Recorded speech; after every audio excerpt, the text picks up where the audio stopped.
Good afternoon, sir. My report is all about violence against women. As what is stated in the World Health Organization, or as we call WHO, here are the key facts. First, violence against women, particularly intimate partner violence and sexual violence, is a major public health problem and a violence of women's human rights. Second, estimates published by WHO indicate that globally about 1 in 3 to 30% of women worldwide have been subjected to either physical and or sexual intimate partner violence or non-partner sexual violence in their lifetime.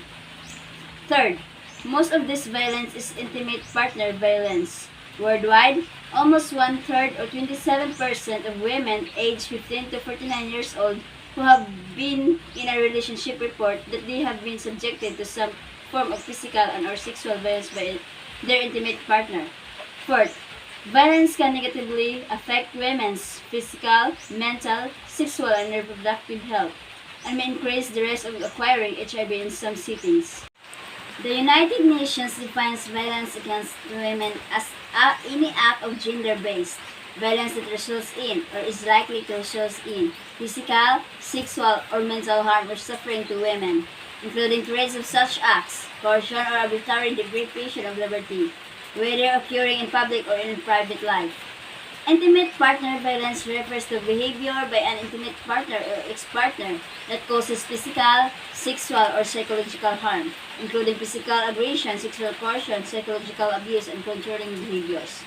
Sexual violence is any sexual act, attempt to obtain a sexual act, or other act directed against a person's sexuality using coercion by any persons regardless of their relationship to the victim in any setting.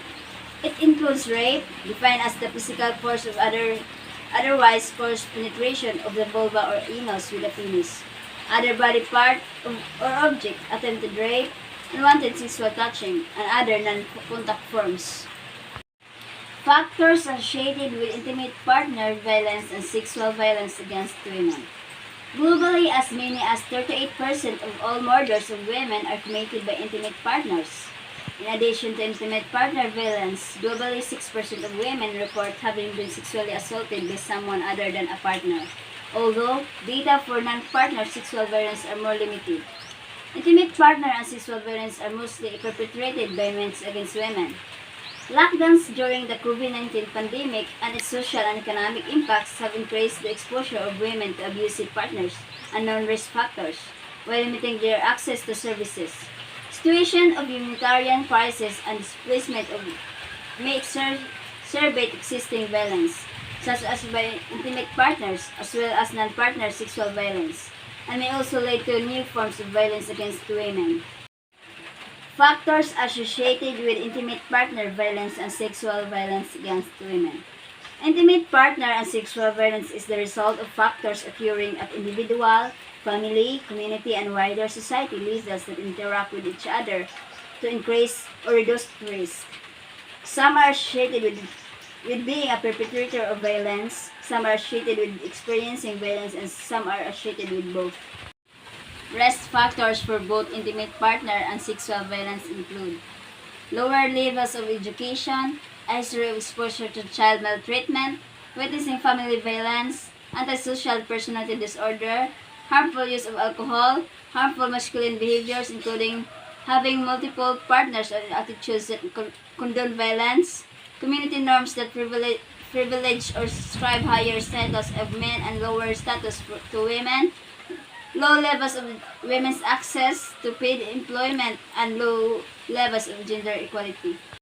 Factors specifically associated with intimate partner violence include past history of exposure to violence, marital discord and dissatisfaction, difficulties in communicating between partners, and male-controlling behaviors towards their partners.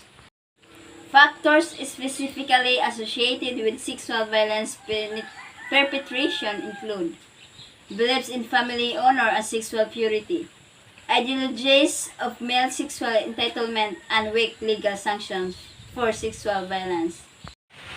Gender inequality and norms on the acceptability of violence against women are root cause of violence against women. Health consequences.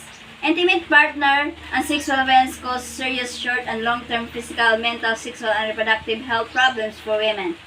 They also affect their children's health and well-being. This violence leads to high social and economic costs for women, their families, and societies. Such violence can have fatal outcomes like homicide or suicide, lead to injuries, with 42% of women who experience intimate partner violence reporting an injury as a consequence of this violence, lead to unintended pregnancies, induced abortions, gynecological problems, and sexually transmitted infections, including HIV.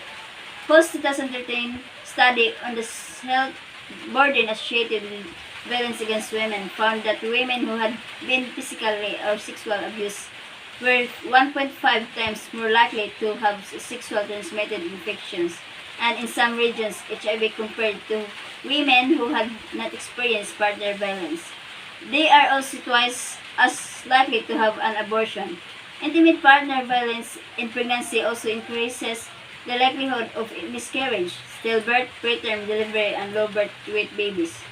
The 2013 study showed that women who experienced intimate partner violence were 16% more likely to suffer a miscarriage and 41% more likely to have a preterm birth. These forms of violence can lead to depression, post-traumatic stress, and other anxiety disorders, sleep difficulties, eating disorders, and suicide attempts. The 2013 analysis found that women who have experienced intimate partner violence were almost twice as likely to experience depression and problem drinking. Health effects can also include headaches, pain syndromes, gastrointestinal disorders, limited mobility, and poor overall health. Sexual violence, particularly during childhood, can lead to increased smoking, substance use, and risky sexual behaviors.